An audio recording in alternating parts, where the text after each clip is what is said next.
So that's a unique prediction of binary mechanics. So we have a balance then between the energy aggregation due to the motion law and various explosions or massive jets of quanta leaving a highly energy dense area to balance it all out in our universe. So we're well on the way to making a pretty good universe here. 12. Perfect vacuum contains one-state quanta and is not empty space, as we said before. 13. Elementary particle formation requires a minimum threshold energy density. Here's our initial density, as in the previous experiment, and the proton count after cooling.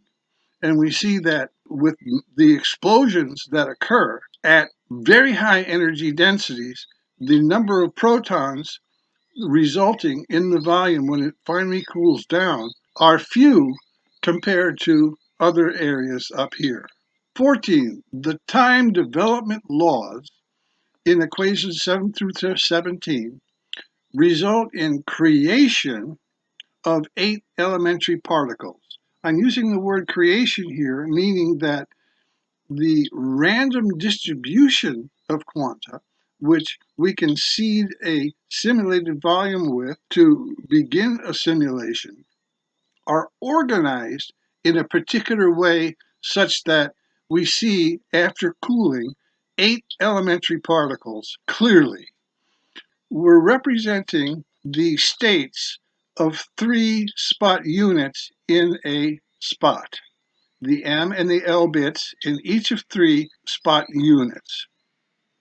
Each row is a different pattern where the total energy of the spot is 3, meaning that there are 3 one states. So you see each row has 3 one states. So after cooling, the initially randomly seeded quanta are organized by the equations of binary mechanics into 3 left-handed d quarks, red, green, and blue, shown here.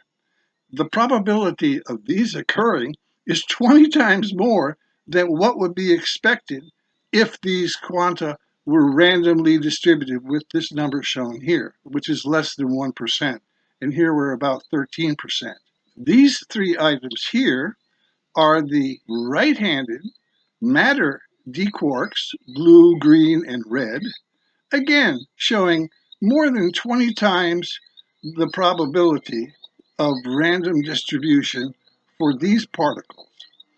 Down below we have the 3L configuration where we've got the 3 bits in the L positions here for the positron and the 3 matter or M-type bits in the M locations for the electron. This is a stunning result.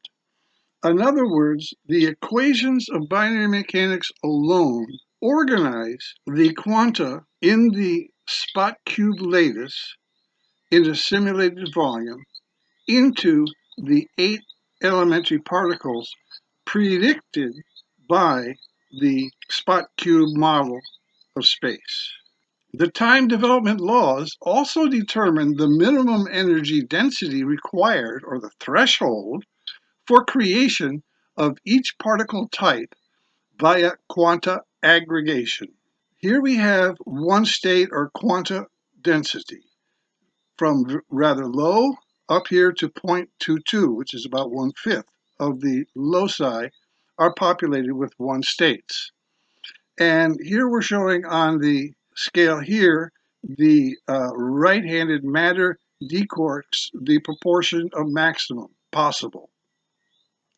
EXP is the expected result by random distribution of these items. And here's the curve in the lower right showing the expected values. Here we have 3 different orders of the bit operations, which are part of the time development laws of binary mechanics.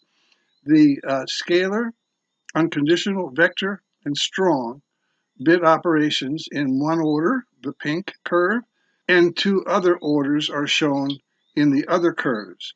Notice that the SUVF order of the bit operations produces the most matter particles.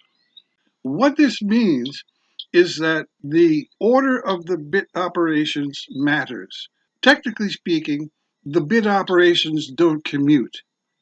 You get different results with different orders, as this slide shows, so that one and only one bit operation order can be the physically correct one. The proton-hadron bit cycle aggregates quanta one states in adjacent spot cubes. This is a foundational principle in nucleogenesis in nuclear physics. Recall I showed you the 42 location proton bit cycle, and that part of it extended into the next spot cube above, and part of it extended to the lower left or lower right in this perspective. Now, if we flip the spot cube over and look at the other side, you can notice something, that the antimatter d quarks, which are the light blue, pink, and light green spots in the illustration, can exchange quanta with the positron spot. And the positron spot, if you look back at the 42 location proton bit cycle, is not included in the spot cube that is the home or base for that proton bit cycle. Thus, the positron spot in that spot cube would be connecting in the other directions to complete all six faces of the spot cube. All six faces of the spot cube would share energy with neighboring spot cubes. In other words, if we have a buildup of energy within one particular spot cube and its proton bit cycle, that energy doesn't get dispersed just anywhere. It's just not thrown all over the place. That energy is distributed to neighboring spot cubes by the mechanisms and by the structure of the proton bit cycle itself. This is why this analysis I'm presenting to you now is a foundational principle in nuclear physics, so that your nuclear physics books of tomorrow will probably start with this idea. 17. Aggregation of quanta in the proton bit cycle results in atomic nuclei, as we've explained, with higher atomic numbers, including the periodic table of elements and isotopes. We're making a lot of progress in making our universe here. And 2, determines the relative stability of atomic nuclei configurations. Here we're going to look at the span of energy density from absolute vacuum, 0, up to maximum, and look at proton-electron distance, which is part of the output that the simulator provides in its file output. Below the proton threshold, we have an electron-positron gas in perfect vacuum. At a certain density then, above that threshold, we start to get hydrogen, and a little later, at a higher threshold, neutrons start to be formed. Notice that in the proton bit cycle that I showed you with the 42 locations, there was nothing in the electron spot. Well, what if quanta make their way into that spot, and there's 3 of them, enough to form an electron particle? Then we have a neutron, and it has its own higher threshold for that event to occur. What we see here is decreasing distance between protons and electron quanta as we increase the energy density, which means, in my opinion, that we are forming atomic nuclei with a greater atomic numbers. And there's our periodic table being formed. When we get up to a much higher density, around 0.6, we start to see that the protons and electrons start to disassociate from each other, and this is the formation, I think, of plasma. Above a certain level, we get to what we call the lepton quark soup. It turns out that the quantity of leptons is greater than quarks, and that's why it's called a lepton quark soup. Out there at CERN, they really don't have much of a good idea of what they're actually even doing. They call this, but just for reference, they call this a quark gluon soup. And by the way, they talk about proton-proton collisions up at 13 TeV energies, and this is really soup beams that they're colliding, not actually proton beams, as you can clearly see here in this diagram. Well, we've gone a long way to create our universe. A further major aggregation step is formation of molecules. 19.